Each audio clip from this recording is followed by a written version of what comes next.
किसी ने मुझसे क्वेश्चन पूछा, सर बिजनेस किया जाए, किसी प्रोफेशन में जाया जाए या कहीं कहीं एम्प्लॉय बन जाया जाए? तो आज मैं आपको बताना चाहता हूं कि बिजनेस, प्रोफेशन और एम्प्लॉयमेंट में क्या डिफरेंस होता है।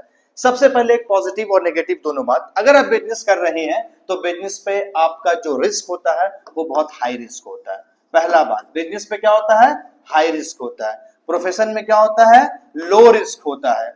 और एम्प्लॉयमेंट में क्या होता है? नो रिस्क होता है। तो इसका क्या मतलब हो गया? अगर आप बिजनेस कर रहे हैं तो आप ज्यादा पैसा कमा सकते हैं, लॉस भी हो सकता है।